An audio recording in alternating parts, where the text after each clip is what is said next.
Happy Halloween. Happy Halloween. What? Where's your costume? I'm sorry? Dude, where's your costume? Wait, costume? You literally texted me to wear a costume. I'm the only... I look like an idiot. I don't remember sending that text. Are we supposed to do the whole podcast with me dressed as a stupid I don't know. wizard? I didn't tell you to dress like a wizard. And You just look like a normal dude? Hang on. I'll find something. Just don't get heated up about it. Wait. I got it. Can't believe this. Check this out. It's a me. A Luigi. A dirty Italian, the scariest thing that ever existed. You're right.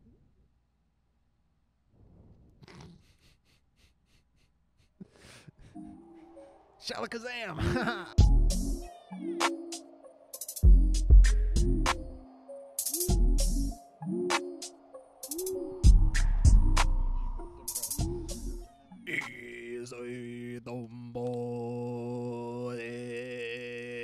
Wahoo.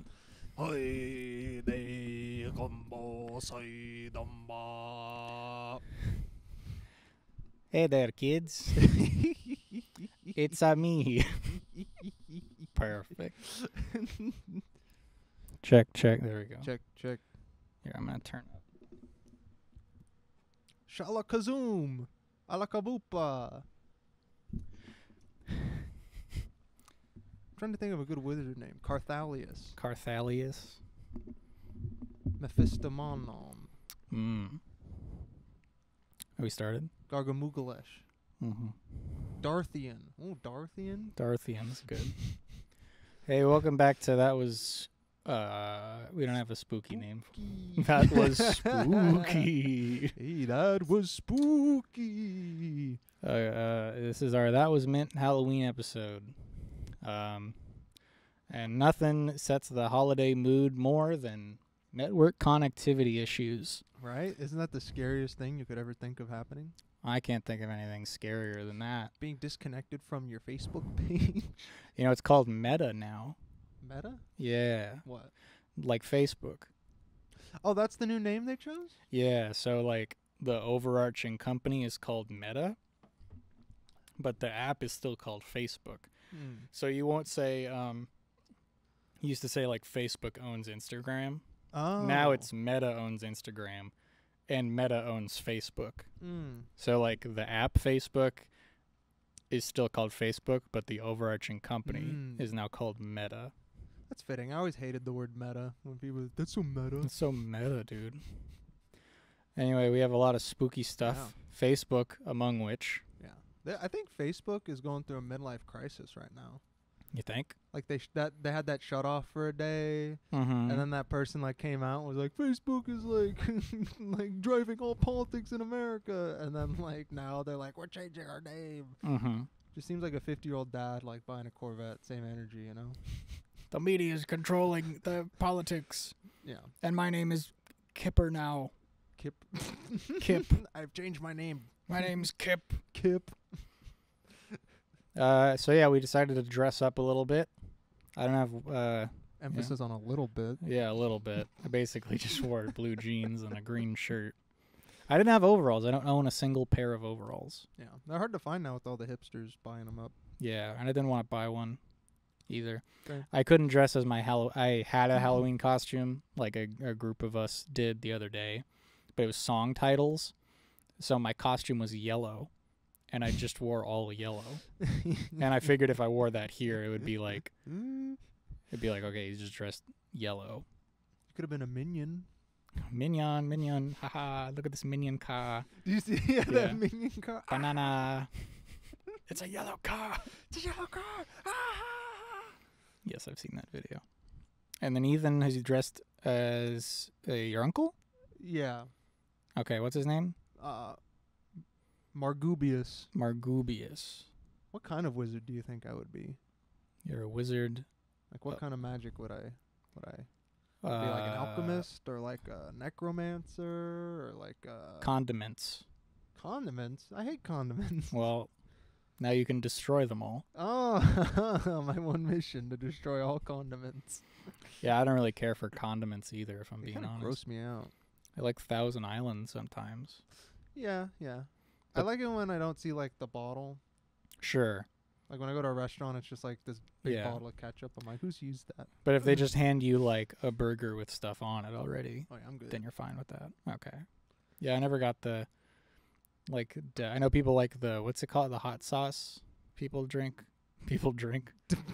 Tabasco? Yeah, I always see Yeah. those bottles everywhere. I feel like that's kind of the same energy. Yeah, I just can't do it like when there's like the drip down the side.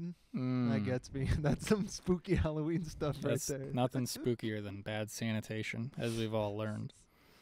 Nothing spookier than a open condiment bottle oozing. Nothing spookier than a TV falling to sleep on the literal internet connectivity page. There we go. Easy enough. How long do you think people would last if the internet went down? Longer than you think. Do you mean like all people or most people? Because most people would be distraught. You know, they would be. Do you think there'd be like a resurgence and society would get like 3 times better? If the internet just turned off one day? Yeah. People actually had to go outside. Maybe. Is it just the internet or is it technology? Just the internet. We still got medical tech, cars, planes. I think it'd probably be good. Yeah. I think it would decrease our knowledge by a lot. And you could only keep up with things like print would come right back. Oh, the horror. You'd have to read books? You have to read books. Well, This is the scariest episode we've done yet, Justin, I gotta say. Well, people, everyone who has stock in like the newspaper industry, if that's even a thing anymore, would skyrocket. Is it? I don't know. They don't make newspapers anymore? I don't think they do, but well, like the New York Times or whatever, they're just a website now. Yeah. They don't actually. I mean, I guess they do.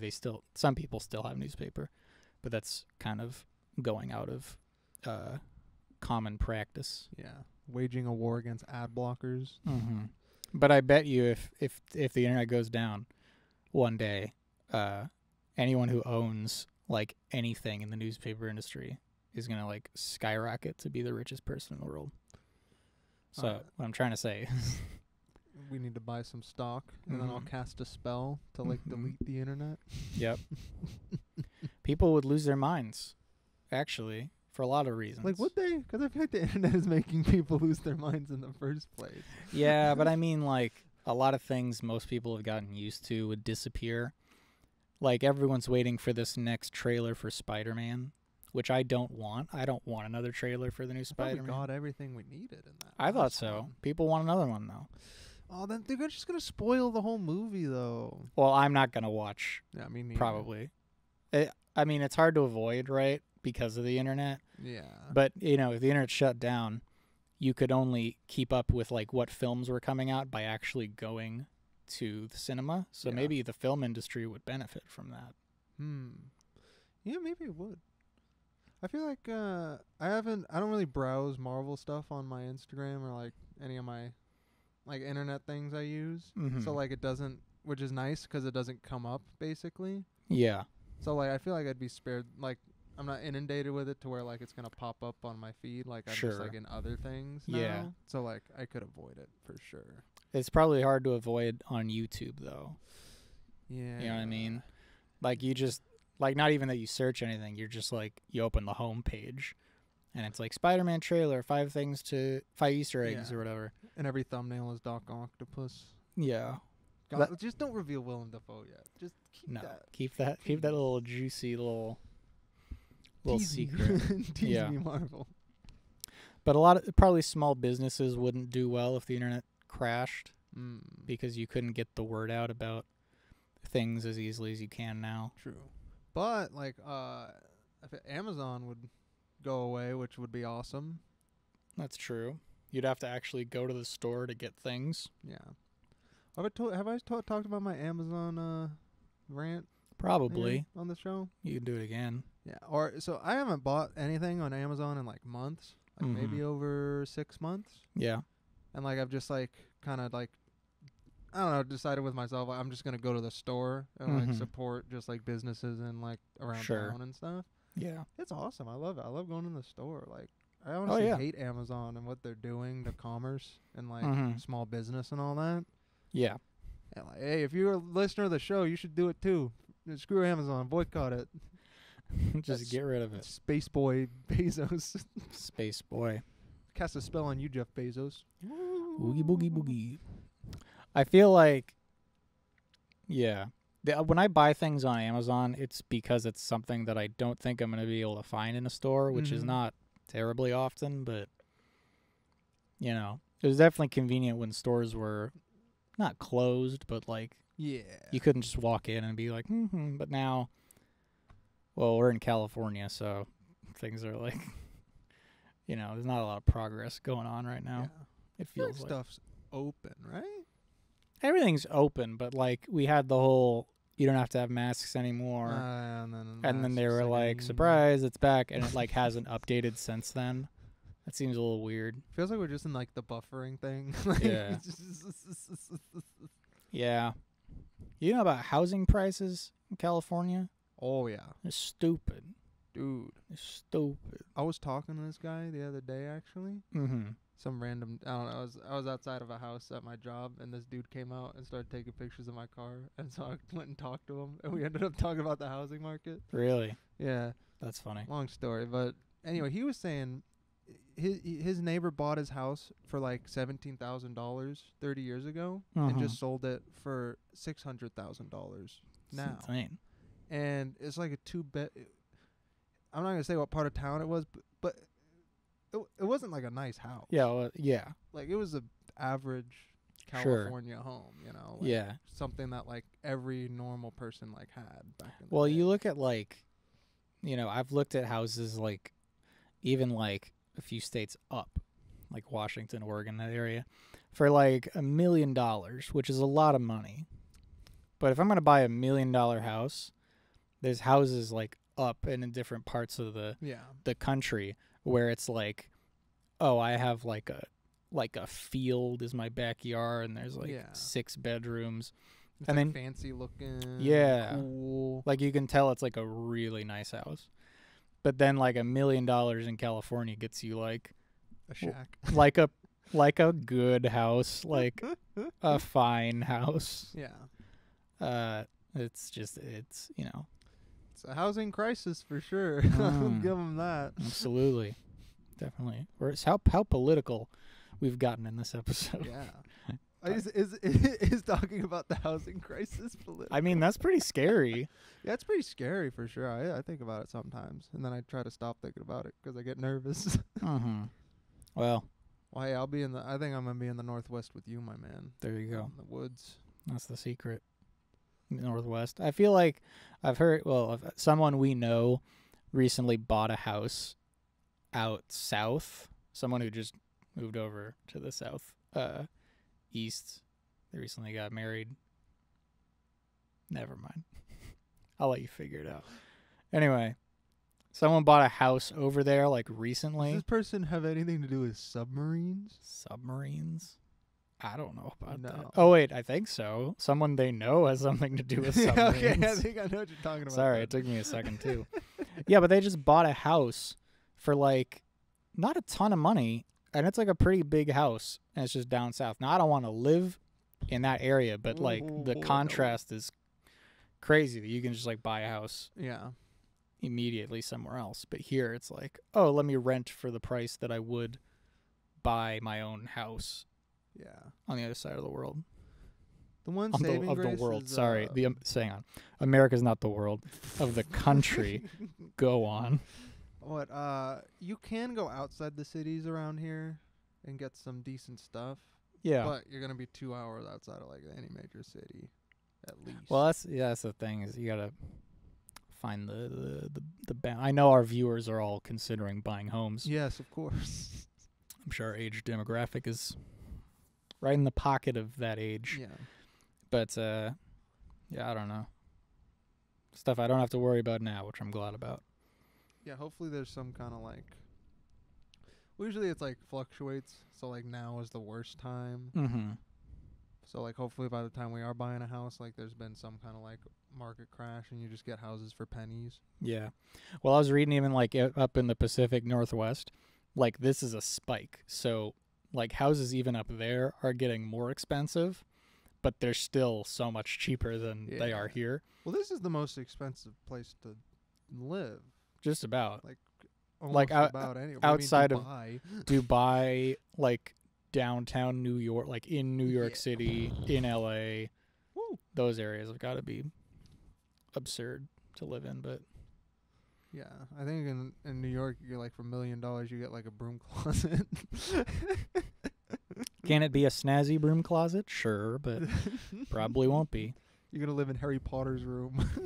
Harry Potter's broom, his closet area. Whatever it's called, the cellar or whatever they say. The I don't know. Oh, why don't I know that? What do they call the thing under the stairs? The Potter room. The pottery barn. The pottery barn. I don't know. Under the something. Harry Potter. Under the stairs. It better not just be under the stairs. Oh, cupboard under the stairs. Cupboard, okay. Cupboard? I don't know about that.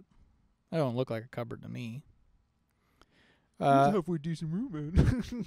I don't know, man. That guy was getting pretty good for his money. He didn't have to pay rent. You know? Yeah, got to go to a boarding school for like free, practically. Pretty much free. His parents just had all his money. All these shekels are away in a vault. Dude, the Dursleys are problematic. Yeah. Yeah. Are they what are Batsism? No. They just abused a child for years. Yeah. That's pretty problematic. Yeah. They could never remake those movies. They're way too spicy. No, that's what I mean. Like if you remade Harry Potter, Vernon Dursley would be like, he'd be like a Bitcoin salesman. He'd be like really like in shape, but he'd be really mean, you know? Yeah. And it would defeat the whole purpose of his actual character. Yeah. I know, I can see the headlines now from BuzzFeed like, Harry Potter shames fat people by making them the villain or something like that. You know how those sites are. Yeah. Well, yeah, hopefully people don't take that as fact too often. But who's to say? Didn't Vernon, that guy, die? Yeah, the actor did. But Dudley's alive and kicking. Oh, he's like, his career is booming. Good. I love to see that. He's like kind of a character actor type dude. He's with a bunch of Coen brother films. Oh yeah. He was in Ballad of Buster Scruggs. Yeah, that was a sad one. Tear. He was in he's gonna be in The Tragedy of Macbeth. By the Dude, that looks it's so good. I think that's gonna be like, I haven't seen Dune yet, so no disrespect. That might be my favorite movie of the year. Yeah. Based on how it looks, I'm like, okay, this might be just the film, like that. I love that style, you know? Well, they nailed the trailer style. They basically took it from Twin Peaks: The Return, where it's just like 40 seconds and the soundtrack is just and it's just shots, out of context, like nothing revealing. Yeah. That's all I need. Mm-hmm. You don't have to sell me on it. I know Macbeth. I know the Coens. I know Denzel and Francis. McDormand. Is that movie Antlers almost out? Oh boy, I think that one's almost out. This is like a good couple of weeks for film. I know. I'm feeling.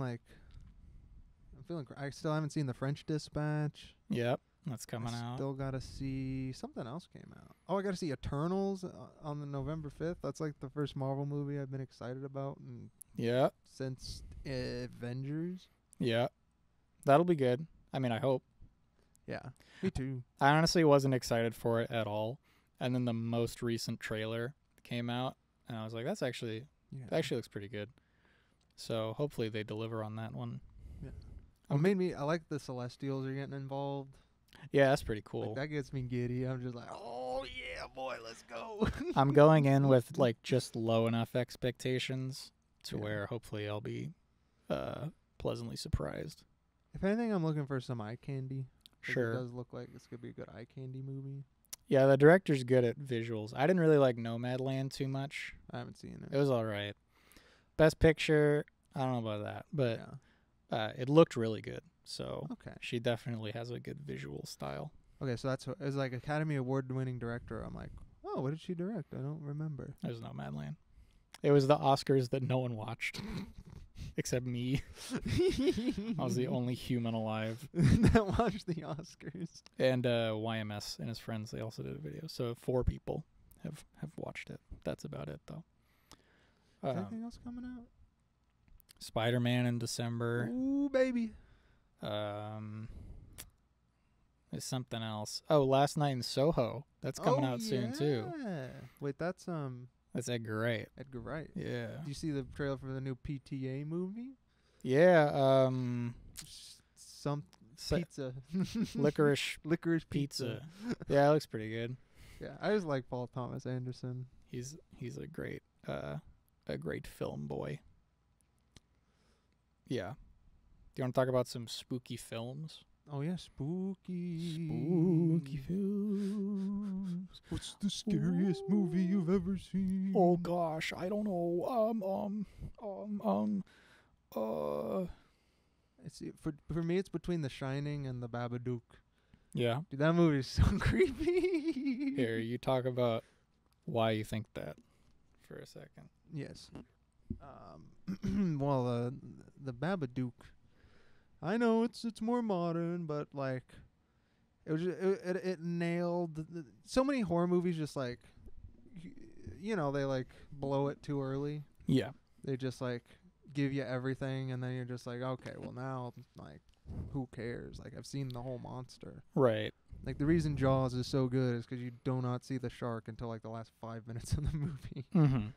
Like I don't know. That's like a lost art of like holding back, and like horror is all about like the mystery. Like, your mind is going to make a scarier picture of things than any director could visually portray. Yeah. So that's a great that's a great example of that. And just the psychological horror aspects are really nice. Yeah, I remember the Babadook messing me up for a while. Dude, I was like a decent age, and I didn't want to sleep alone. Yeah, I was pretty spooked. Yeah, that movie is really. There are like moments from that are just, they nailed it.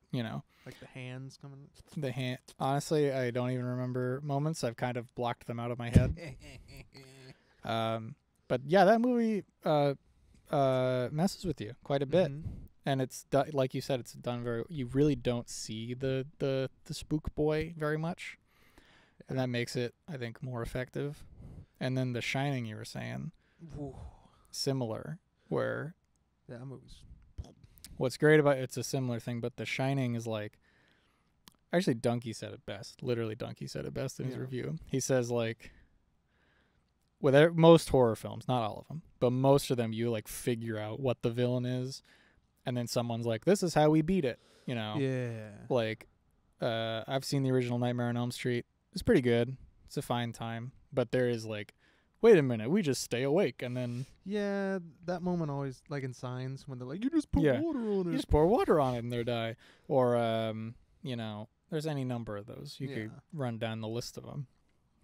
But in The Shining, they never tell you, A, how to beat it, or even B, what it is. It's just the hotel.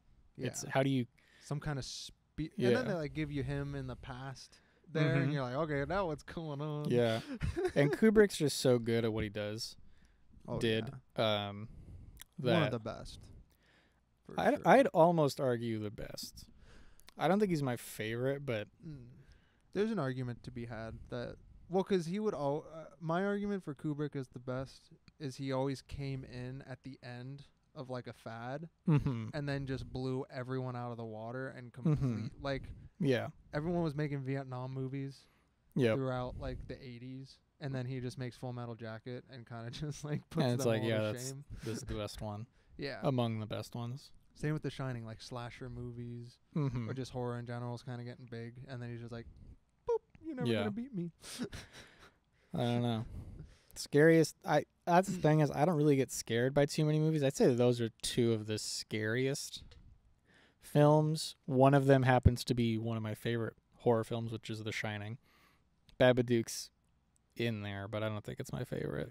Or even one of my favorites, really, if I'm being honest. No, not one of my. It was just like it actually. Like that's a scary film. Yeah. In the same way that like Hereditary scared me, for many reasons. Yeah. But it's not really. I wouldn't say it's one of my favorites. Yeah. Ever. Well, because there's like I don't know, horror as a genre. There's some movies that are just like super good and enjoyable, and they're not like scary. Sure. Really at all.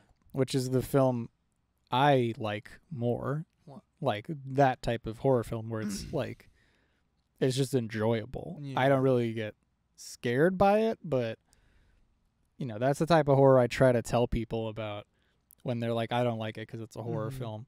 I go, well, you know, you're really not giving it a chance if you're thinking about the typical horror film. I was talking to someone about this too. It's very similar to me to like rap and hip hop for music. Yes. Where there's like a clear bias or like, you know, you think it's a certain way. I did. What's the mainstream stuff that's pretty garbage? Yeah. Jump scare horror or, and then like mumble rap are like on the same those level. Those are two like genres of their medium. Yeah. That when I was younger, I wasn't really watching horror or listening to rap or hip hop, first of all. But I know people even today, they're just like, it's a horror movie. I don't want to listen to it. Yeah. It's rap. I don't really want to listen to it unless it's Hamilton. Hey, I'm spitting facts, though. I'm spitting facts, though. Oh, wait, can I go on a quick tangent? Yeah. Don't let me get too sidetracked here. But basically, I was on a trip recently on the weekend. And there's a Spotify playlist that I love. I think I don't have Spotify, but I've seen this playlist. It's hilarious. It's called Songs That Excite the White Folk, which is such a good name. And every song is like perfect. It's like everything Dancing Queen. Oh, it's everything you'd hear at a wedding reception. Just rattle them off. September. Like, Come On, Eileen. Come On, Eileen. You know, On Top of the World. Anything by the Bee Gees, really. Bee Or Gees. Imagine Dragons. And no disrespect to these songs. Some of them are pretty good. Yeah. I love September. I love Come On, Eileen. I love Come On, Eileen. That's a banger. I love it. But it is definitely a certain type of song. Yeah. Anyway, I was in the passengers, like in the back of a certain car, and I was talking about this playlist with some Caleb and Nathaniel, some friends of ours. I was like, "There's this playlist. Have you guys heard of this?" And this was before the car started, and then the music started playing, and I was like, "Huh, it's like On Top of the World by Imagine Dragons." I was like, "Okay," and then it skipped, and it was like, "Huh, Hey Soul Sister by Train." Oh God, were they playing? No, but the thing is, they for sure weren't playing the playlist. I know because the playlist is a joke, right? Yeah. So you wouldn't unironically true, in a car full of not strangers, but like people you don't know really well, just Yeah. start playing essentially a joke playlist. So that implies that that's just the music they have. Who was it? Give me a hint. I don't want to. People watch the show. They know. Oh, true. They know who people are. True. Someone. But yeah, but just like it was hilarious. And just to think that like that you just listen to this music like on your own time, you know? Yeah. No one like told alone. it. No one was like, "Can we listen to Drops of Jupiter?" Like, you know what I mean? No one said that. So, I would have opened the door and thrown myself from the vehicle. Anyway, it like literally every single song. Ooh. I would be like, just watch. The next one's gonna be real. And then it was Don't Stop Believing. Dun, dun, dun, dun, dun, dun. I was like, it was quite hilarious. Anyway, Hamilton would fit on that list, I feel. Oh yeah. Any song from Hamilton, mainly the rap. How does it bleep? Orphan, son of a bleep. You know, I never really liked rap, but then I listened to Hamilton, and I was like, honestly, rap isn't too bad. And then you listen to like Kendrick, like saying some hard truths, and you're like, actually, I don't like all rap. You know, this isn't good. This is too real and serious Yeah. for me. I like the silly. Anyway, sorry about that. It's just a funny anecdote. But yeah, rap and horror both Yeah. are like, oh, it's a horror film. I don't want to watch it. Oh, it's a rap music. It's like misperceived. Yeah. But then once you actually start to engage with it, you start listening to the good stuff. Not the good stuff, yeah. Then you go, oh, not only is this good and I enjoy it, some of it is like my favorite. Yeah. Like some of my favorite films of the past few years have been horror movies. Mm-hmm. Some of my favorite albums and musical things that I've heard have been rap or hip hop. Yeah. So, like Chief Keef. Just like him. And 21 Savage. Didn't he change his name? Am I making that up? Something happened. I didn't. He's British. Yeah, I knew that. You can't make rap. Get out of here. Oi, This mate. is our music. 21 Savage, 21, isn't it? 21. 21. 21. Have at thee. Have Shing, shing, shing, shing. Pulls that up. Someone's like, hey, yo, give me your money, 21. He's like, what ho? What ho? You fiend. Have at thee. Shing, Poppycock. Poppycock. Balderdash. Balderdash. Anyway. But no, yeah, there's like, there's just like so, it's sad because there are people who are like, I listen to everything but rap. Yeah. And I even feel like sometimes country gets thrown in there with this, where it's like, oh, I don't like country. It's like there's like some really good, super good stuff that is like such good music. It's just like what everyone listens to, like the Stagecoach Stadium country is. Oh yeah, there's some there's great country out there, but on the car ride back, which I was not in, apparently they were listening to like modern country, like stage, like Zach Brown band, like stadium country. Yeah, some of which could easily fit on that playlist. Yeah, on its own, but yeah, just like the Bo Burnham type. Yeah, cold night, cold beer, cold jeans. Scratch that last one. Like, you have your own tastes, whatever, but to me that's indicative. Call it taste. Well, I mean, it's like it's indicative that like they haven't tried anything else. You know what I mean? They're like, oh, this is fine. This'll do. I mean, a lot of people don't even like listen to what they're listening to. Yeah, I'd agree with that. They're just like, oh, this is a chord change. Like, good melody. Like, there's so many moms that I've seen that are like, yeah, I don't mind rap. I like listening to the beats and the stuff. And they don't listen to what they're saying. Like, do you hear what they're saying? Like, it's crazy. Hey, this song is about like killing people and like murder and crime. Yeah. And they're like, what? Well, I think like, there's some artists I listen to that I like. I just listen usually for the music. Yeah. Bon Iver, 1975. Great music. I don't know what they're saying. Like most of the time. True. But Pearl Jam. What are you talking about, Eddie? Exactly. But then like you read the lyrics and you're like, okay. Yeah. I mean, that's how it is with foreign music for me. I don't know what they're saying. Yeah, exactly. Good music. It's expressive. Yeah. They often make the best. Yeah. But see, there's some stuff where you gotta listen. Like, there's some rap where it's like, I don't know, they're talking about some real good stuff, some real stuff. You should listen to this. Oh, yeah. And even if it's not like universal subjects, rap's like the most personal genre in a lot of ways. It's poetry. And you get to, I'm not jumping on the, like, this isn't like the woke podcast or anything. Maybe it should be a little bit, but like it diversifies your understanding of like how other people live and exist even in the same country as you, or well, especially like if you live like somewhere like around here, you don't see many people of color walking around. Yeah.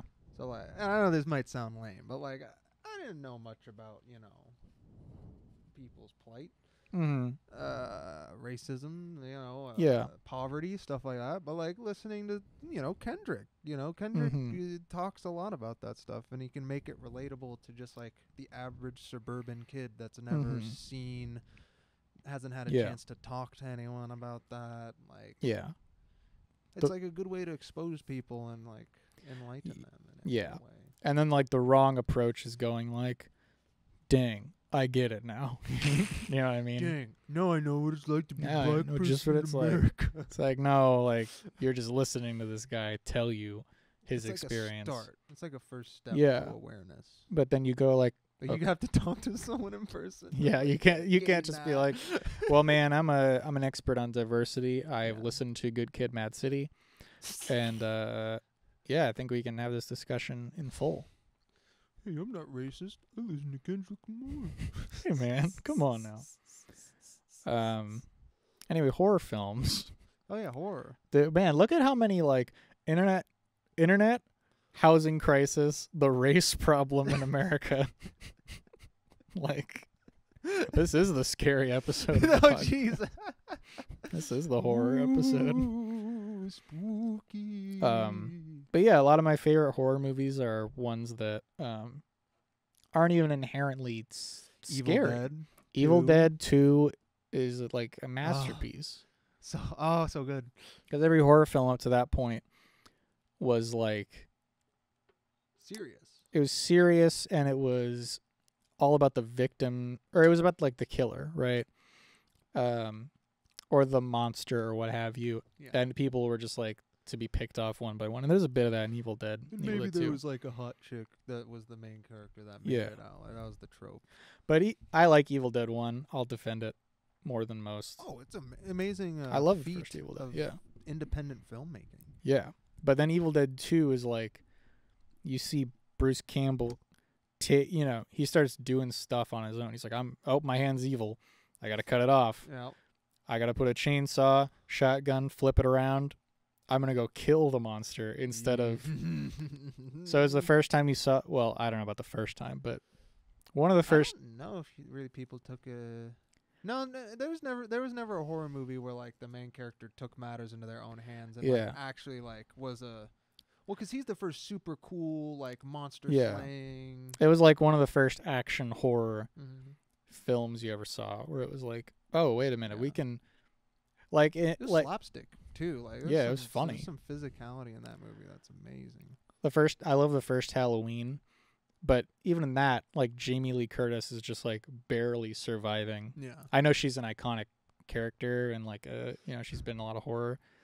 Speaking of that, did you see that clip from the new one where like someone's like shooting at Michael Myers and he like kicks the car door out and hits their hand and they shoot themselves in the face? Oh, that's funny. I have not seen that. So stupid. That's awesome though. Anyway, back to yeah, but she's just like barely making it through. Yeah. She's like and then she beats Michael almost by luck in the first one. Baby. Yeah, no, not that one. But in Evil Dead 2, he's like groovy, and he is the one that takes out the monsters. Swallow this. Yeah. So that's a great one. I love The Thing for the same reason. Where not only is that like a perfect suspense mystery film, you can't figure it out. Like, no matter how hard you try, there's no way of knowing who was the alien at what time. Yeah. And there's videos about it and theorizing, but you don't know. You don't really know. Yeah.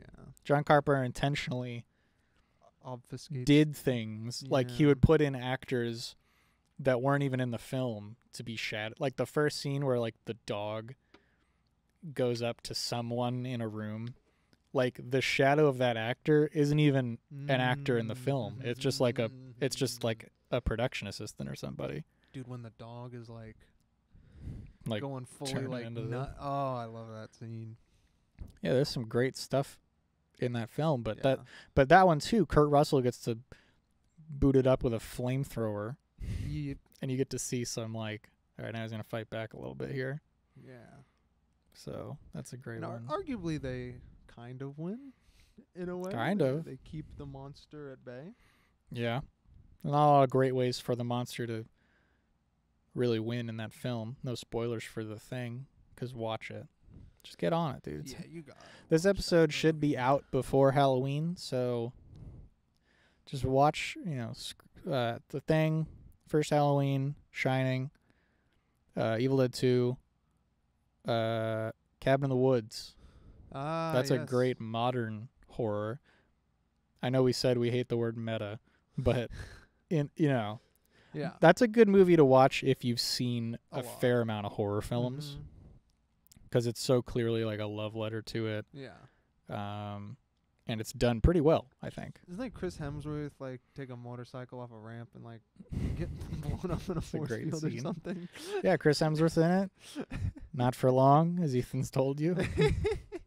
Spoiler alert. But that's a movie like I get excited about that film. Or I was just telling you earlier, I rewatched Scream recently. That's probably my favorite. Like in terms of film where like there's a killer going after some victims, I think that might be my favorite one. Yeah. Also, I want to, and you can like, since meta's kind of like played out, you could even say like a deconstruction.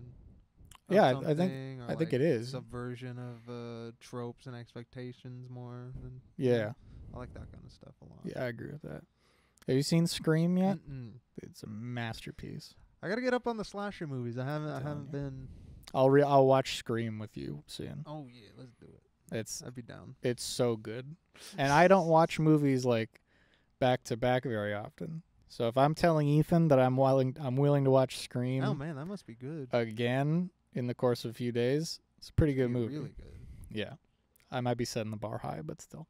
Oh no, I mean, I'll probably enjoy it. Yeah, the original Child's Play is kind of fun. It's not my favorite. Chucky. But I'm just thinking of like I've seen most of the first. Yeah. Like first Friday the 13th was bad. Jason literally isn't in it, and I don't want to watch the rest of them. Who's in it? Who's like the villain? It's Jason's Jason's mom. Yeah. Is she in a hockey mask? No, she's just a woman. So she's just a woman murdering people. Yeah, but it's done very poorly. Like Friday the 13th was made basically as a copy of Halloween. But the twist was, it's the mom. Oh, it's his mom. And then I see. Yeah. And they kind of used the legend of this kid that drowned to like subvert your expectations or whatever. Now, is Jason iconic? Absolutely. Yeah, all those guys love Jason. I just don't want to watch like 5 bad movies to finally see him, Wait, is that how long? Like, how long does it take? It's like 3 or 4 movies to actually really to see him like in hockey mask as Jason. It takes a while. Wow. Yeah, and I just don't want to do that. So. No. Who would want to do that to themselves? No. I hate watching bad movies. Like make me angry. Mm-hmm. I'm like, why did you put me through this? Jason's definitely the most like yoked horror slasher of all time. That dude would mess you up. He's built like a brick poop house. Oh, no, he would like as I understand it, Jason, as he eventually becomes, would like crush your head like this. Like he's absurdly powerful. So definitely do not choose if someone's like, who do you want to fight? Oh. Michael or Jason? You pick Michael. All right, you take your chances. Yeah, but even Michael, like a whole town goes after this guy, and he's still just. Boop, boop, boop, boop, boop. Yeah, but like Jason is literally immortal. Like in the lore. Is Michael Myers immortal? Or is he just a serial killer? He's just really powerful. I think. Well, I don't know. There's the thing with Halloween. There's a lot of timelines where they're like, oh, these 3 movies are this. These 3 are this. So it's hard to tell how powerful Michael Myers actually is. But he's basically just a guy. He's just a really strong dude with a knife. Nice. I can't confirm. I've only seen the first Halloween. So Chucky would be easy to beat. You just gotta like kick him. Or just hang out with him. Is he just looking for like a pal? No, he's just like a dude. He's like a criminal that's been cursed to exist in this doll. Oh, I see. So he's really just a guy. He's a psycho guy. So if you're able to like relate with him, become friends. But yeah, like I guess Chucky has a new show. Oh, and he's just like hanging out with a kid. Oh, that's cool. And I was like, that's kind of cool actually. So If you can just relate to Chucky, you could probably get around that. Yeah. Okay. Freddy Krueger would be tough. Yeah, I have trouble staying awake sometimes. So. Yeah, that'd be a hard one. Oh no, there's a way. Yeah. Yeah. What's the way? I don't know. I won't say it on the podcast. Okay, so he can't do it. What? So he can't, like, if Freddy Krueger is listening, like, he won't be able to know your secret. And then Yeah, work he around won't be it. able to know my secret, but yeah. That's smart. Sorry, bud. Sorry, bud. No, can do. Yeah, I'm choosing that one. Pennywise would be easy. Yeah, Pennywise, you said, I don't believe in you, You idiot. just gotta bully him to death. Literally? You're literally like, you're trash. You're not scary. And he's like, oh, No. That's all you gotta do. And I guess if you go by the book lore, you have to have an orgy to defeat him. Yeah, that's true. That might be hard to swing. Oh, man. I don't know. Couldn't beat The Shining. Beast. Nope. Ghost. I don't know. He couldn't do that. Jack Nicholson. Yeah, could you beat Jack Nicholson? Probably. He's just like a limpy dude with an axe. Yeah. But could I survive in the hotel? It's Scatman Carruthers, though. He got messed up. Yeah, but he's old, Yeah, and he didn't know. He didn't know what he was going into. You know. Yeah, I mean, even Danny got out. I was a little child, so. I think Yeah, he'd be good. exactly. I think he'd be set. Danny, Danny, play with us. what did I just? He does not scat in the I love film. Scatman Carruthers. That guy's awesome. Yeah, he's pretty cool. He's just the most random movies too. You're like, is that Scatman Carruthers? Is that Scatman? You know, actually, I did watch a really scary movie recently. What? It's a 2019 film. It's a musical, adapted from a film about animals, felines, if you will. Oh. Oh my! You watched that? Yeah, I didn't really want to, but Owen was like, "Let's do it," and I was like, "Okay, we'll make fun of it, I guess." Oof. You can't really make fun of it. It's just kind of painful. Yeah, there's a definite line. There's like bad movies. Yeah, that is one of them. There's like nothing like you didn't, and then there's like No. bad. Well, I was even trying to find the enjoyment in it for the musical adaptation. Yeah. I was like, why did people like Cats? Oh, no one's known that for years. No one. Yeah. I feel like that was hated as a musical on Broadway. People were like, this sucks. Well, I think it's. I'll say, like, I don't like almost any of the songs, but it is an interesting type of music, you know, to like use as songs, because a lot of them they have like weird tempos and they're a bit like synthy, and that wasn't a thing at the time in Broadway theater. Interesting.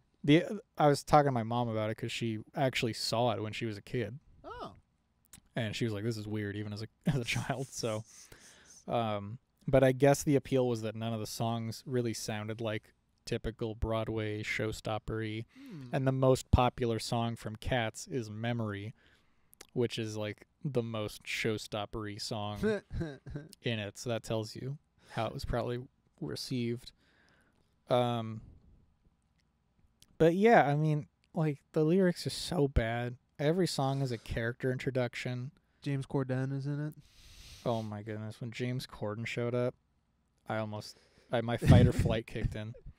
Remember Ricky Gervais's line about that? Yeah. We won't say it on the pod, but Yeah, that's a great. look up his Golden Globe speech if you're curious. Absolutely. Yeah, but it was not fun. And I know it's not new news to bag on Cats 2019. People have been doing it for a while. Yeah. But it's the spooky episode. the spooky episode. I've heard that the Dear Evan Hansen movie is similar. Like, I've heard it's a really bad adaptation of a musical. So that's kind of funny. I'm a little excited to see that. Not in theaters. I don't want to pay for it. But They should have had oh, what's that guy's name? They should have had oh, I can't even remember. It's the vegan guy that's fat now. Jared from Subway, No, the YouTuber. the He vegan. makes all the mukbangs. Oh, that guy? Yeah. Nikocano Avocado. They should have had him play Evan Hansen. I don't know Why why. him? He can't sing. Yeah, but like it would have been funny.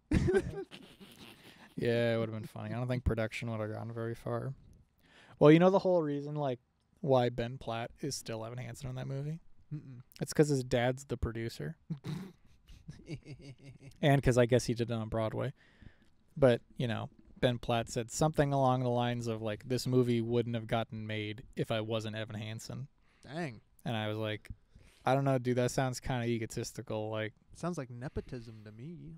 Sounds like nepotism, and also it sounds like you're just too protective of this role that you aren't willing to let literally anyone else like, portray it. What?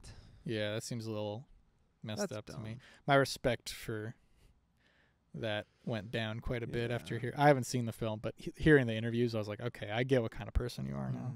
So that reminds me of that dude that makes all the Resident Evil movies. Uwe Boll? Yeah, the chick in all those movies is just his wife, and he just casts her as the lead role in all of his movies. Oh, really? So that he can just make double money as director and her as the main lead star. That's pretty stupid. That's why she was also starring in Monster Hunter, and everyone's like, "Why is she like in stuff? Like, she's not like beloved or anything." She's like, "My wife, my wife, my wife." Well, speaking of film, did you see that Buzz Lightyear trailer? Yeah, it looks good. Yeah, I think it looks pretty cool. I was talking to Morgan about this. I was just a lot of American voice acting. Yeah. It's just so garbaggio. Okay. Like compared to like foreign voice acting. Sure. It's just like, Tim Allen, man. Yeah. But so my theory is like he got Giga canceled. Okay. So like, are they like recasting it because he got Giga canceled? I don't know. I think maybe. Well, if they are, they're doing a good job of hiding it because the idea is that it's the guy that Buzz Lightyear is based on. Like the toy of Buzz Lightyear. Yeah. You know? Here's my second question. Was there already a show about? There was. There was a TV movie called Buzz Lightyear Star Command, which was rad, and I watched all the time when I was a kid. And then the show was sick. And then there was a show. It was like kind of like Green Lantern almost. Yeah, it was actually. It was actually almost exactly like Green Lantern. It's very similar vibe. There was like a Kilowog. There was like a Sinestro. Did I get that right? Kilowog, that's his name? Kilowog. Yeah. Boy. I wasn't sure. But here's my thing with Lightyear, right? The new one. As long as it's just a cool space adventure, I'm fine. And that's kind of what it looks like. Like some of the visuals background-wise, I was like, that's pretty good, actually. That looks pretty nice. Yeah. So as long as it's like, if it's just a space adventure, that sounds pretty cool to me. I'm also like over the whole Pixar stuff. Yeah. Like, I'm not really. And I'm not even really excited for Lightyear, but I saw the trailer and I was like, that actually doesn't look half bad. Yeah. I'm not bummed that Tim Allen isn't Buzz. Tim. Because here's why. Because I already have 4 good movies of Tim Allen as Buzz Lightyear, plus the TV movie and the show. Yeah. You know. So now we get this, and it's like, all right, let's see how it is.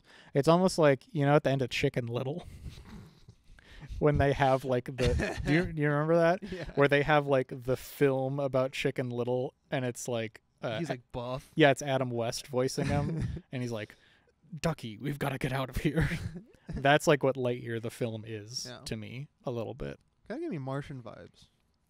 Yeah. And the visuals, like with Matt Damon. I think I think it could be kind of cool. I also like that the characters aren't animated with like giant eyes and like cartoon proportions. They actually kind of look like they're just animated people. So hopefully that means they're. I saw the face. I was like, "Is this a meme? What is this?" Yeah. It's like someone said it's like this pig goes so hard. Yeah, literally. Feel free to screenshot. It's kind of what it looks like a little bit. It's like that version of it. But I don't know. I think it could be cool. Yeah. We'll see. We shall see. I should say it might also end up being just like a Pixar film of the recent years, which is not great usually. Soul was really good. Yeah, I've heard lots of good stuff about Soul. Soul was a lot of fun. As well as that Onward movie, I heard that was good. Was that just Disney? It was kind of fun. I forget if that was Disney or Pixar. That was a fun one. But Soul, I think why Soul works for a lot of people is it doesn't have a ton of the like cartoony stuff. Yeah. It does a little bit, but a lot of it feels very like grounded in reality, which is what I want out of Pixar anyway. So Also, that movie, didn't like Coco like destroy people emotionally? yeah, people lost their. They cried a lot for. Cried a lot on that one. I'm scared. I don't know if I could even make it. Coco's I get pretty emotional sad. and some stuff, man. That's a good movie. I like Coco. Yeah, I'll stay away from that. I'm not gonna cry at a cartoon. I'm not gonna cry at no dang cartoons. No dang cartoon. Jeez. No, yeah, but Pixar definitely has not been the same for many a year. Are there even the original boys there anymore? Pete Docter's still there. Is that it? Well, I mean, I don't know how many of them are actually directing Yeah. anymore. Pete Docter still directs he directed Soul, so that's why I know it was good. But John Lasseter had some scandals and whatnot, so I don't believe he's there anymore. But I imagine people like Andrew Stanton and the others. I forget their names. Not really Brad Bird. I want to say Brad Bird because he's directed some of their best, but I don't really think he's like a Pixar guy. Yeah. Who else am I'm missing one. I'll look it up. Pixar films. Bug's Life, man. Oh, yeah. Love that movie. What the heck? Directed by... Oh, yeah. Andrew Stanton, Pete Docter, Brad Bird. Those are like the three main ones, actually. That made like the good ones. Well, didn't they come up with that all in like an afternoon? That's like the lore or whatever. Maybe. Like there's like some legend that they all had lunch one day and literally came up with like Finding Nemo, Cars, Monsters, like all the most like iconic Pixar movies in literally an afternoon. That kind of wouldn't surprise me. At a diner. It was just like the perfect storm of like creativity. It's like, dang, man, like, woof. It's kind of funny that, I'm looking at their filmography right now, and it's literally nearly perfect for like the first 10. Yeah. It's first Toy Story, Bug's Life, which is like, I don't even really think Bug's Life is perfect, but I've heard a lot of people say it's bad. I don't think it's bad. I love that it's a homage to Seven Samurai. Yeah, I like a lot of stuff in Bug's Life, and I watched it a lot when I was a kid. Oh, I watched the heck out of that movie on VHS. Toy Story 2, best Toy Story. By far. Bite me. Monsters, Inc., Finding Nemo, The Incredibles. Oh, dude, the soundtrack on The Incredibles, man. I know, it's so good. I hold that Michael Giacchino, however you pronounce his name, composer for that film, he's, I think, the most underrated composer in Hollywood right now. For sure. He made Incredibles. He made, I want to say he did Ratatouille. Yeah. I could be wrong about that. I think he did. Yep, he did. Did Ratatouille. Did he do WALL-E too? Oh my goodness, if he did WALL-E. Nope, Thomas Newman still. Thomas Newman. But he did Rogue One in like a month. Dang. Because they were going to have John Williams or someone else do it. Dang. And then they dropped out and they were like, Michael, can you make a score for a Star Wars movie in like 3 weeks? And he was like, okay. And it was actually pretty good. Yeah, I remember that having a decent score. Yeah. He's doing the new Batman. So that song, that's him? That's Michael Giacchino. Obviously. Okay. And I was like, okay. This guy is actually pretty good. There's some like, that's one of the like movie score, movie composers. Mm-hmm.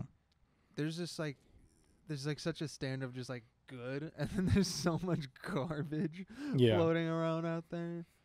Well, you really only get like one of 7 dudes. 6 or 7 guys are like actual composers these days. Like there's like Ramin Djawad. Mm-hmm. What did he do? Game of Thrones. Oh, right. Yeah. He's doing the Eternals. Oh, he's doing the Eternals? Yeah. Oh, wow. He did a few other things. Can't think. He's a Jeremy Soule. He does video games, but that guy's just awesome. What's his name? Howard Shore. Hans Zimmer. John Williams is still John kicking. Williams. Oh yeah. Michael Legend. Giacchino. Michael Giacchino. Thomas Newman, actually, I like. Yeah. I know a lot of people think he's like, his music's like overbearing, but I think it's good. He did like Finding Nemo and Wall-E. Finding Nemo had a great soundtrack. Yeah. That piano at the beginning. Yeah. Oh, I love it. Who's that guy who makes all that stock music? Kevin McLeod. Yeah, McLeod. Yeah. He's one of Legend. one of this age's greatest composers. For sure. Ludwig Göransson. What'd he do? He's like Childish Gambino's producer for a long time. And he did like The Mandalorian and Tenet. I think he's like Nolan's new guy. Who was Nolan's? Hans? It was Hans. So like if Hans can't do it, Nolan goes to Ludwig. So those are big shoes to step in, I understand. Yeah. Hans Zimmer's been like leveling up. He's been getting just better and better, I think. I don't know. He's never topped The Lion King. He did The Lion King? He did The Lion King. Well, that's like The Lion. Wasn't that based on a musical too? No. No, did that come after? Yeah, the musical of Lion King came after the film Lion King. I believe, yeah. So he composed The Lion King, and you listen to that soundtrack, and it's like... Yeah. For me, dude, his last Blade Runner and Dune, man. Did he do Blade Runner 2049? Yes, he did. Wow. Oh, my God. I forgot if he did that. I just know those two movies, like, I feel like the soundtrack, like, put me in my seat, like... I like got shivers a lot, just like ooh, the music. He did Blade Runner with another guy, Benjamin Wallfish. Was he? I feel like I've heard his name before and stuff. It says he's worked on a lot of films. I don't really want to run over all of them, but it seems like he's done a number of movies. Yeah, confirmed good. I just saw his Wikipedia and it said like Benjamin Wallfish has worked on like over 75 feature films, and I didn't really want to read through all of them to see what he had done specifically. Silva Gunner on YouTube. Silva Gunner. He like uploads all the YouTube on the video game soundtracks. Yeah, it's a classic. Dude, what's that guy's dude who made Mad Max Fury Road? The director? Or no, he did the sound. Junkie XL. I actually is pretty good. Here's the man. If you need like an action score, call that guy up. Yeah. I gotta rewatch that. I haven't seen that in a while. That's due for a good rewatch. Danny Elfman sometimes. He does some good stuff. When he puts his mind to it. Yeah, he can be a wow. But yeah. Who else was I just thinking of? John Carpenter. Oh, yeah, I forgot that he makes when he composes his own music. I mean, he's great too. So. Dude, in The Thing? Awesome. Oh, yeah. That bass that plays during They Live. There's this like bass that's like do or something every 15 seconds in that movie.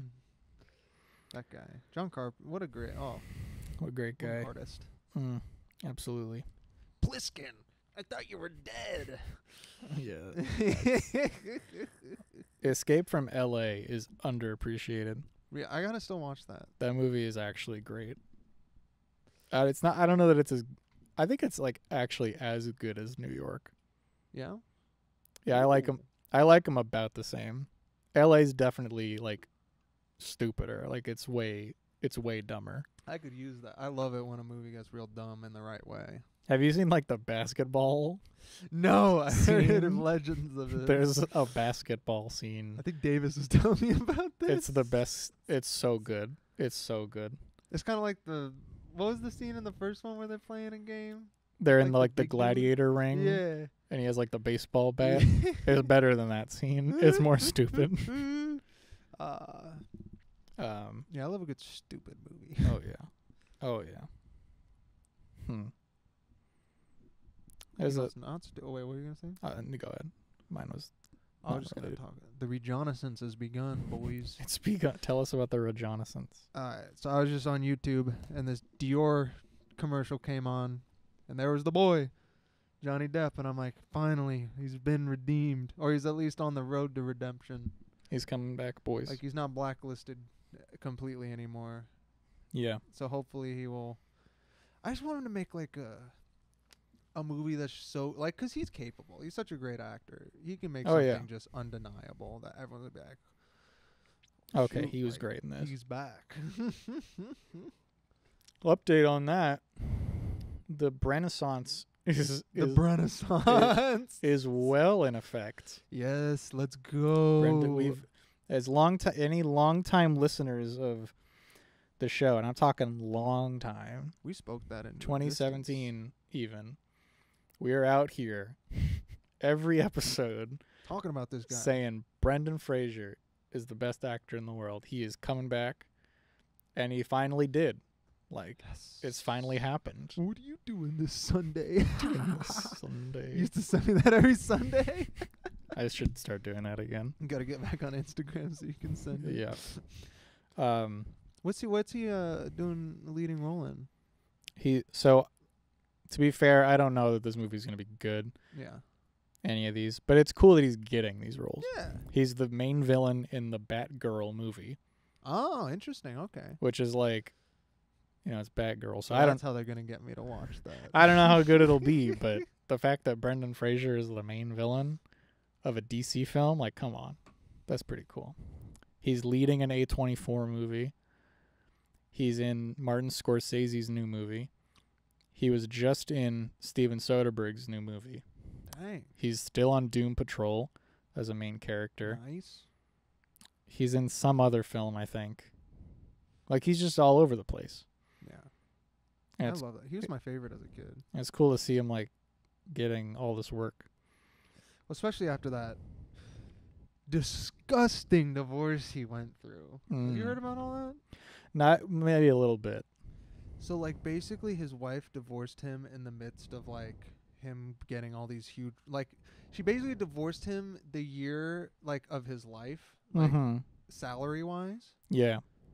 And then, like, her permanent alimony was a percentage of his income the best year of his film career. Oh, that's messed up. So, like, she literally took all his money by, like, 3 years after the divorce because he wasn't... Because he can't keep having the best year of his career. Like, he's not making, like, 10 million. So it was like he was making 10 million maybe, and then now he's making 1 million a year. She's taking $1 million, so he's, like, she just took all his money. Yeah, that's pretty messed up. And then, obviously, that causes a lot of emotional distress and anxiety, and so that's why he kind of wasn't acting for a while. And sure. Because he just wasn't in the... Because you need to be in a certain place, I think, to act, to be able to make art, because acting's an art. Yeah. So, like, obviously, like, he just wasn't there, and so, like, she just, like, destroyed his life. Yeah, that's messed up. Yeah. Divorce court man. Spooky divorce. Alimony payments. Ooh. That's silly. Yeah, so we're getting Johnny back. We're still on get back next. Still on the Johnny Depp train, and officially, everybody, we are now pushing for a new actor. We are campaign starting new this is not an end to Brendan Fraser. We're keep that going from now until the end of time. This is our third campaign that is going to come into existence. Yes, we are now beginning a campaign for Matthew Lillard. Yes, aka any number of roles. He was Stu in Scream. Shaggy. But you probably know him best as Shaggy in most every Scooby-Doo thing in the past, like, 20 years. Which is crazy. Yeah, almost every... He just took that role and made it his. Because, like, there was a dude playing Shaggy for a long time. Yeah, it was Casey Kasem, and then Casey Kasem died. Yeah. Basically, and then, I mean, not basically, like, literally. Yeah. So, basically, like, he died. But, yeah, then there's no Casey Kasem, and then... What if they pull them, like, a mask off Matthew Lillard? Casey Kasem! And they would have gotten away with it, too. Where you meddling kids and your stupid dog. But, yeah, boys, we're, Twin Peaks: The Return. Yes, dude, he did so good in that. He was great in that. Like he's got chops as an actor. Yeah. So yeah. Wait, he like murdered his wife or something? In Twin people Peaks? think he did. Or they thought he did, but he was possessed. I'll be real with you. I don't remember. Well, they probably didn't even tell you. Yeah, they probably don't tell you actually. But actually, on a tangent, Davis sent me a video. He was watching The Return for the first time of Michael Cera as Marlon Brando. Wally Brando. And he's like, no one's ever been up there. They don't know where it is. He's like, dude, what the F is this? And I was like, I love it. That's one of my favorite scenes. Not only because of Michael Cera, but because Robert Forster playing like the sheriff. Yeah. It just cuts back to him every 5 seconds, and he's like, he just has this face of like, so good, so good. Wait, what were you saying about Mr. Liberty? Oh, I was just saying, like, he's a really talented dude. Oh yeah, and he also seems like a pretty cool guy, and we grew up watching him, so all the criteria is there. Yeah, I think one of the favorites as a kid. Oh yeah, actually a good actor. Absolutely iconic. Linda Cardellini still has a career. Velma from Nice. Scooby-Doo's. What is she doing these days? She's a bunch of stuff. She's Hawkeye's wife in the Marvels. Really? Yeah. Ah. But she's like she has actual big roles. And then whatever happened to Fred, man? Fred and Daphne are married. Freddie Prinze Jr. and Sarah Michelle Gellar. They've been married for a long time. Heck yeah, man. But they're just kind of hanging out. Freddie Prinze, I think he was in Star Wars Rebels. Yeah. I didn't watch Star Wars Rebels, but still. He was like hot stuff in the 90s. He was the heartthrob. Oh yeah. Let's just bring back the whole Scooby-Doo cast. Dude, why do they why are they making reboots of everything and it's just garbage? Like, we don't need another Ghostbusters reboot. Screw you. Make a Scooby-Doo reboot with the original cast, bro. You do. How good would that be, actually? Like a Scooby-Doo film with those 4? Directed by James Gunn? Oh. Dude, tell me that wouldn't be, like, awesome. I would cry. That movie would be so good. Oh, that might be better than Dune, bro. That might be better than Dune right there. Those 2 films, the live-action Scooby-Doos, those are undoubtedly, like, guilty pleasure films. Oh, yeah. Because who's in the second one? A few people. Villain. There's a few people in that. He does Robot Chicken. Oh, Seth. Well, he's not the villain, but Seth Green is in Green, it. Yeah. Seth Green is Seth Green is the boy. And there's a scene of him like walking slowly towards Velma, and then he trips and falls. And it's so funny. But those 2 movies, like, there's so much in there that I'm like, this isn't funny, this isn't good. But there's also so much that I go, I can hate this movie. Dude, freaking Mr. Bean is in the first one. Mr. Bean on Spooky Island. He's like, oh man. The fact that it's just Scrappy doing a freaking robot. It's such a ridiculous, stupid movie. Definitely James Gunn's highlight of his career. Remember that random luchador dude? That's just like there the whole movie. And there's like a fight scene between him and Daphne at the end. Lit. I remember that. It was so good. I got a call for Mr. Doo here. Mr. Doo? Mr. Doo? Melvin Doo? Roro?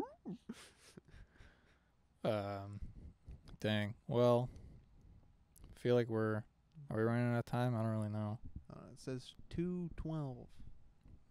Yeah, we're coming up. It's an hour 12. Coming up on the last 9 or 10 minutes here. The last 9 or 10 minutes here. Yeah. What do we think? We think I don't know. What do we think? We could well, it is Spooktober. We could talk about we'll talk about a little David Lynch for a sec. Oh. Yeah, how do we even forget that? Oh, the man. Like, you want to talk about movies that scared me? God. Have you seen Lost Highway, perchance? No, not yet. I'll go out on a limb. It's his most underrated film. Yeah.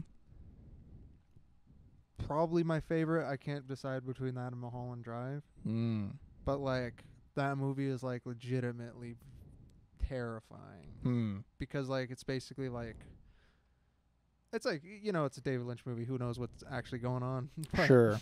There's like this dude that like keeps breaking in this guy's house and like filming him and his wife while they're like sleeping. And it's just like it's one of those moments where it's like, oh, real stuff alert. That's actually scary.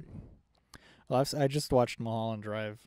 That's not even really like a scary film even. Dude, the hobo shot, man. But it's pretty scary. Like there's some stuff in there. There's just a feeling of emptiness in a lot of David Lynch's movies. Or like something's off. Yeah. Something's just too quiet sometimes. Yeah. There's that shot of when she opens up the box and it like you goes in and then it drops and it's just a quiet room for like a minute. Dude. That's unsettling. So when he's like, where was the man?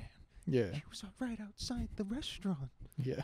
Like I don't know what he does about like moments like that where this dude is just talking about his dream he had and there was a dude like by all if anyone else did that scene it wouldn't be it would just be garbage. You'd be like, this is stupid. Why are we doing this? This is dumb. But like he does it and you're like yeah, because it puts you that scene. Really, it shouldn't work. It's a character we've never seen before with another character we've never seen before, and you don't see and he doesn't come back ever again. Yeah.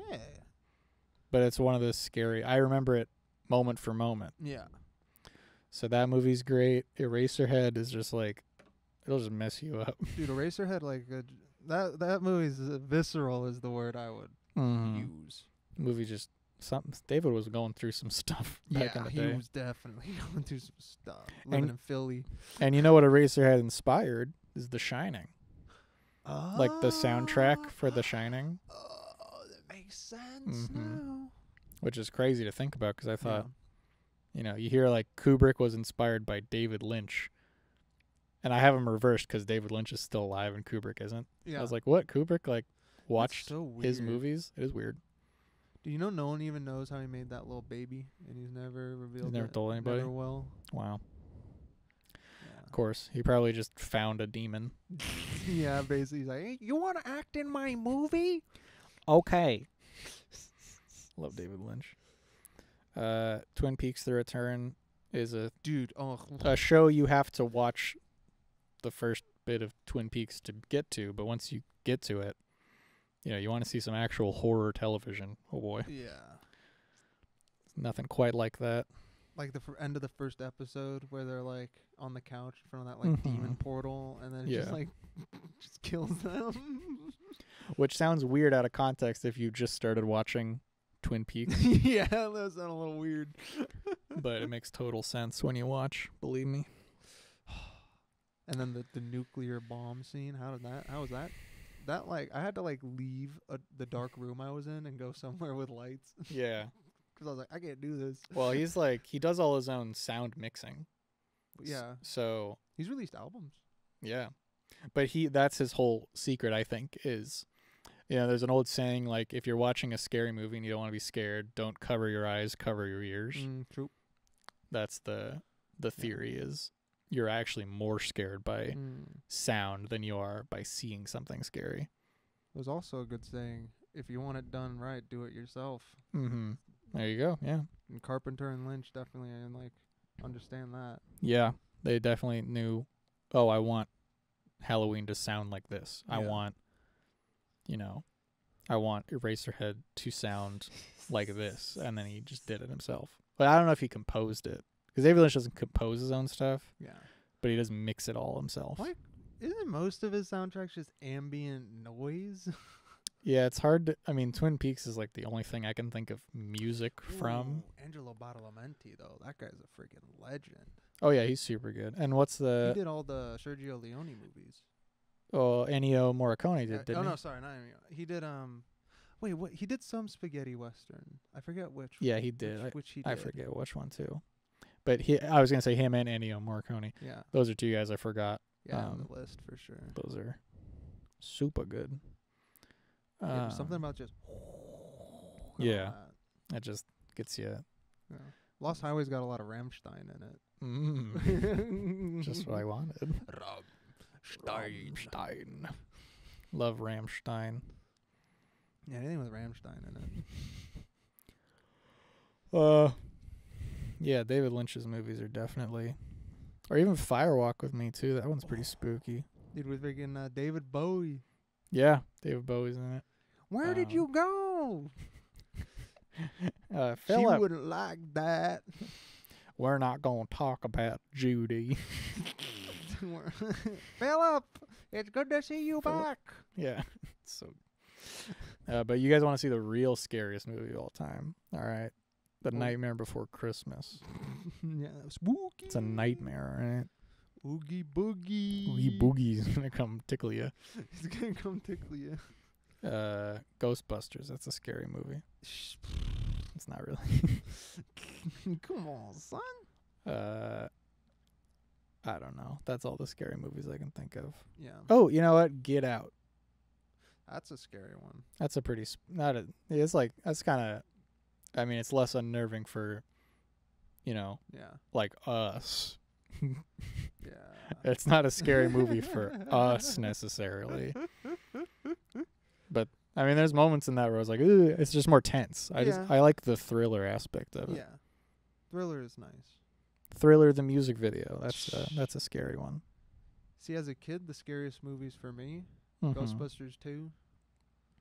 Because I think we've talked about this. Yeah, we talked about this. And then, dude, the Poltergeist. I watched that way too young, man. My mom was telling me she thinks that's the scariest movie she's ever seen. Is Poltergeist. I don't want to watch it again. It's scary. I still have to see it.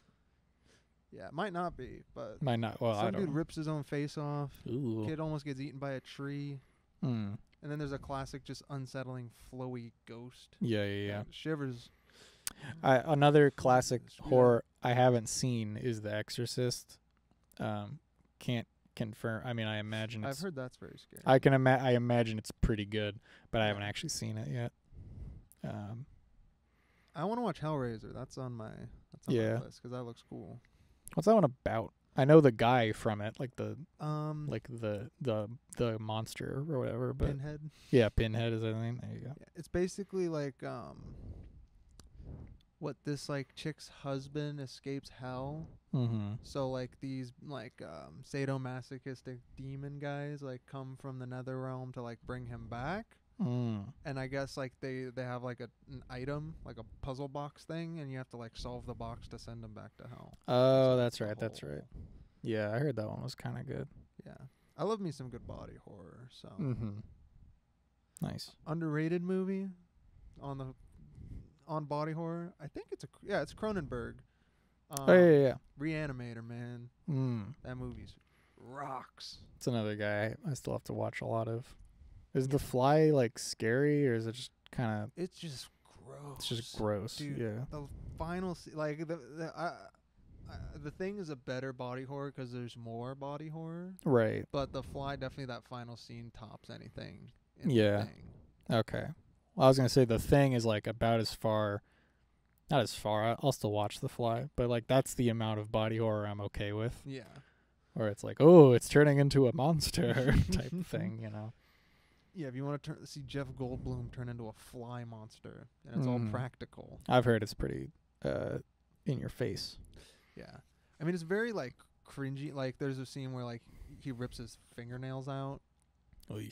Like, it's hardcore, Yeah. man. Like, those two movies really, like, are neck and neck for, like, best body horror. Ooh. Yeah. Well, I don't know about you viewers, but I'm shaking in my boots right now. Yeah, I'm so scared. I don't think I can go on, Justin. Yeah, I think we might have to call it here. I mean, Luigi. Mama Luigi. Well, yeah, thanks for watching this very special spooky episode. Hopefully we didn't spook you too hard. Oh yeah, hopefully not. Gotcha. You almost got me. Yeah, that's good. That's good. Yeah, next time we'll I don't know, we'll have somebody on probably, and it will not be Halloween themed next time. Yeah, it'll be pumpkin spice latte themed next time. We're gonna go full. We're gonna listen to that playlist Full white girl exclusively. Yeah, we're gonna come in like the those boots they have. You know what I mean? In the hat. And the hat that's like a Yeah, the broad brim. Oh my god. Yeah, we're gonna come in those. You're gonna look like freaking Tombstone. Oh gosh. Coming in here. Yeah. Well, anyway, thanks for watching. Bye. Bye.